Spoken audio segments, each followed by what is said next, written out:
Okay, so may napanood ako guys, no? Isa siyang influencer sa work from home din na sinasabi niya na masyado na daw mahal sa Upwork, halos lahat daw may bayad na. So, ayun yung mga influencer na talagang hindi sila nagtatrabaho sa Upwork. Okay? So, bibigyan ko kayo ng insight. Kasi kapag doon ka nagtatrabaho na mismo, kagaya namin, no? 8 taon nasa Upwork kami. Kailan ba kami unang problema sa Connects? Yung Connect, sa umpisa nyo lang po problemahin yan. Pero kapag lagi na kayong may client, wala na, barya-barya na lang sa inyo yan. Kasi kaya nyo sinasabi na lahat may bayad sa Upwork.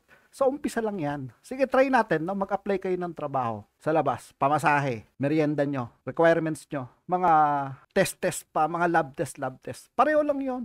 Parehas lang yon. So, ngayon, sa umpisa nyo lang yan, poproblemahin. Dahil kapag nakakuha na kayo ng client, dire-diretso na yung trabaho nyo, yung pondo nyo, doon mismo sa account nyo, pwede nyo nang, yung butal, ibili nyo ng Connects hanggang sa makaipon kayo ng Connects, hanggang sa magkaroon kayo ng badge, tapos si Upwork na mismo magbibigay sa inyo ng Connects ng libre kapag nagkaroon kayo ng badge. So, yung nagsasabi na, parang ayoko na sa Upwork, ayoko na sa Upwork. Eh, hindi ka naman talaga nagtatrabaho sa Upwork. Sasabihin mo, lahat may bayad sa Upwork. Sa Upwork ka ba nagtatrabaho?